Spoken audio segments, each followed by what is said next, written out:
Hi guys, I am going to read you this book about the Pilgrim's first Thanksgiving. It's just kind of an interesting book to read to understand why we celebrate Thanksgiving and what happened at the first one. So for today's assignment, I'm just going to be reading the whole thing out loud, and then for your seesaw assignment, you can just write down a few things that you learned about the first Thanksgiving. Okay? Here we go. Let me kind of get a little bit closer. Get it situated. There we go. A long time ago, some men and women, boys and girls, 2 dogs and a cat, sailed on a ship across the sea. They left their old country because they could not pray the way they wanted. The people were called pilgrims. The ship was called the Mayflower.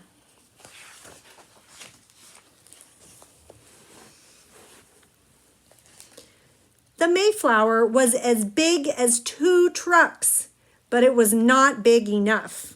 The pilgrims and sailors crowded together to sleep. They crowded together to eat. The children had no room to run around. They had no toys. They had to leave most things behind. The Pilgrim children hated the food on the ship, but they had to eat it.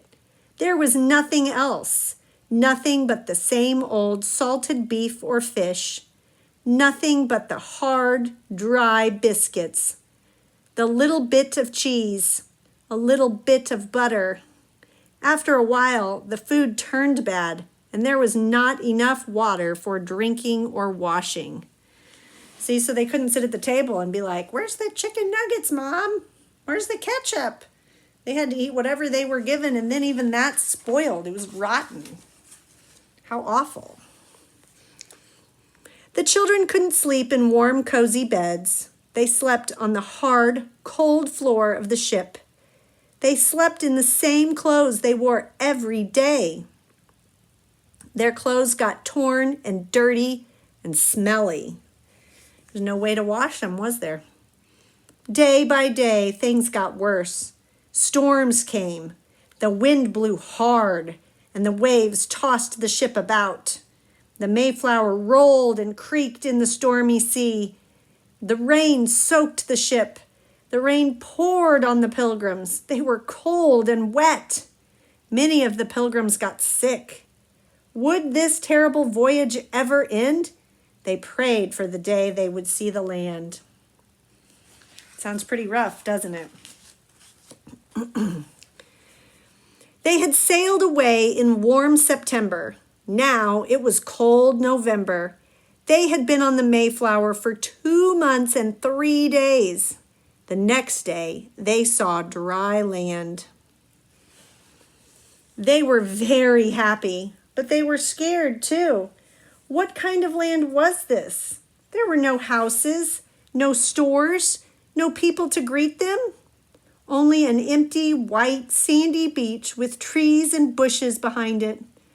Oh, but it was good to be on land again. The Pilgrim children ran up and down the beach, feeling the sand and the land beneath their feet. They're pretty happy, aren't they? You know, as I was reading this, I had a question. I wonder why they decided to leave in September. To me, that's not very smart because it's getting colder. It's getting close to winter.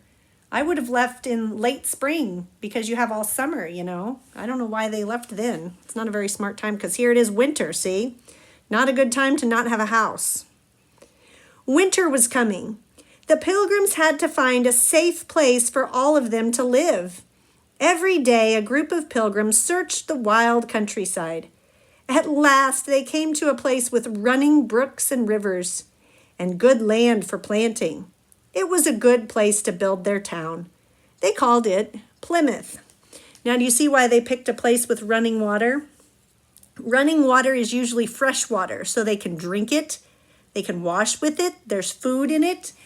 It's not dirty. It's a very important thing to have because they don't have water bottles, right? They wanted a street to go from the shore to the top of the hill. They wanted a fort on the top of the hill. They wanted houses on both sides of the street. They would have to make everything themselves. It would take a long, long time to finish building Plymouth. In the meantime, they would have to sleep on the Mayflower. So they're still sleeping on that boat, aren't they? Oh my goodness, look at this, it's winter. The first winter in Plymouth was terrible for the Pilgrims. They could not finish building their homes before the snow fell. They could not find enough food in the forests. Now, when they say finding food in the forests, they don't mean finding granola bars and ham sandwiches, right? They would have to hunt deer and rabbits and squirrels, right? And search for maybe fruits or nuts or wild onions and things like that. They had to search for their food and then cook it and clean it, right? Lots of work. The Pilgrims worked as hard as they could, but they were hungry and cold and weak. That winter, many of the Pilgrims got sick. Many of the Pilgrims died. It's pretty hard, huh? Oh, it's finally spring. Look at this. Good. At last, the snows began to melt. Spring was coming. There was so much work to be done. The Pilgrims worked every day but Sunday. Sunday was the time to think about God. They prayed and sang and listened to long sermons. Every day but Sunday, the Pilgrims worked very hard. They worked making houses. They made their houses from bark and branches. They made the roofs from straw and vines. Each house had only one room and a small space upstairs. The house got cold when the wind blew in through the holes in the wall. The house got wet when the rain dripped down through the holes in the roof. The only heat came from the fire in the fireplace, and sometimes sparks flew up the chimney and set the straw roof on fire. Everybody ran outside to put the fire out. Look at that, that's crazy. So it would rain inside, it would blow wind inside, and then the fire would catch on the roof. The Pilgrims worked making furniture for the houses. They didn't make much, just some stools and benches and beds. To save space, the children's beds were pushed under the big bed during the day. You see how they did this? That's pretty fancy. People used the benches for tables or put their plates on their knees. There were no glasses, so the Pilgrims drank out of mugs made of leather or wood. Their plates and bowls were wooden too, and there were no forks. The Pilgrims used shells for spoons. See their little shell sitting right there?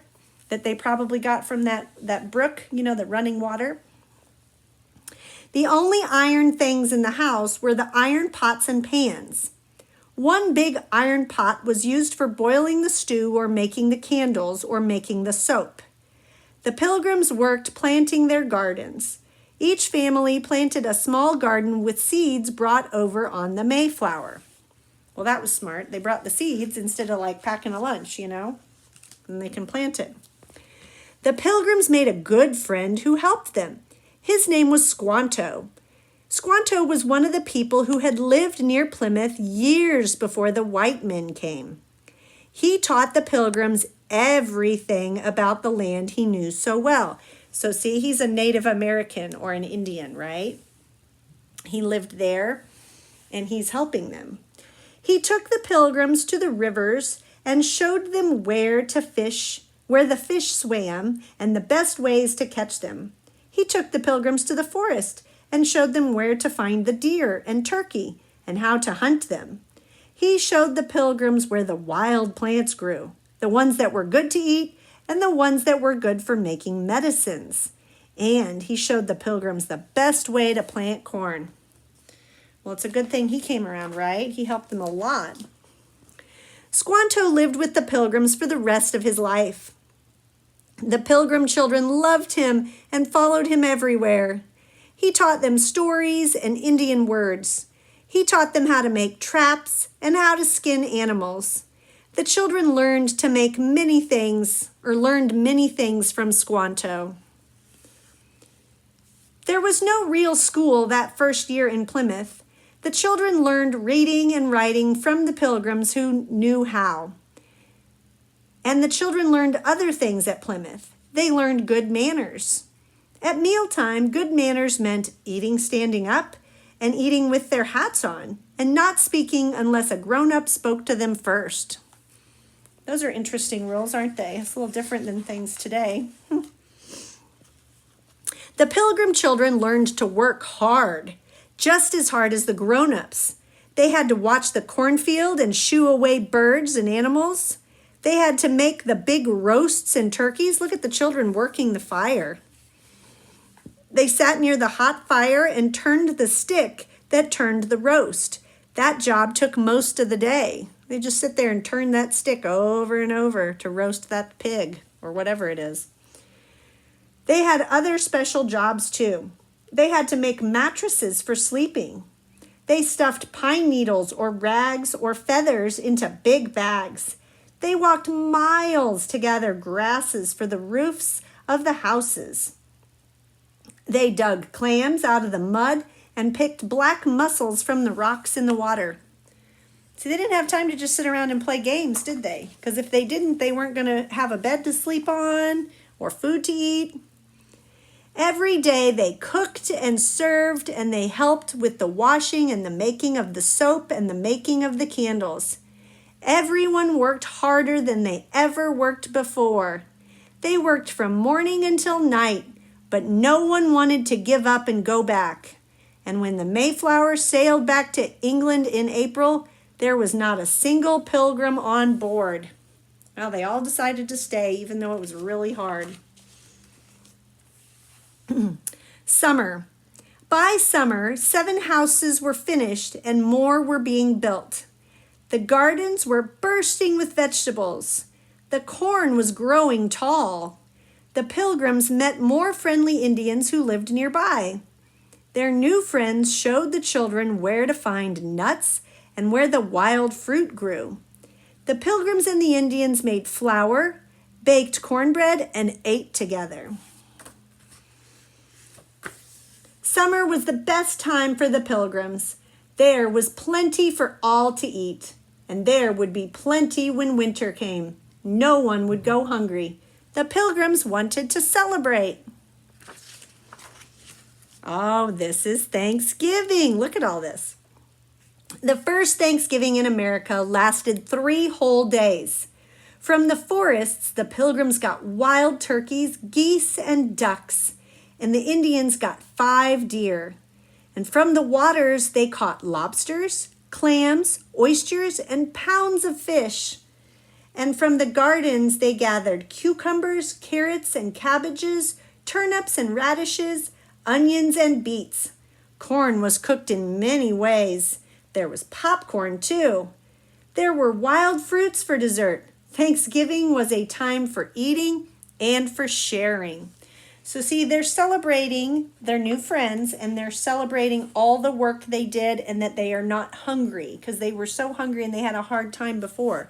But now they're doing well. All of the Pilgrims took part. So did their Indian friends. 90 Indians came. There were more Indians than Pilgrims. The men and the boys played games and had jumping and running and racing contests. The women and girls spent most of their time cooking and serving. Times have changed, haven't they? Let the girls play too now, don't we? The Pilgrims had so much to be thankful for.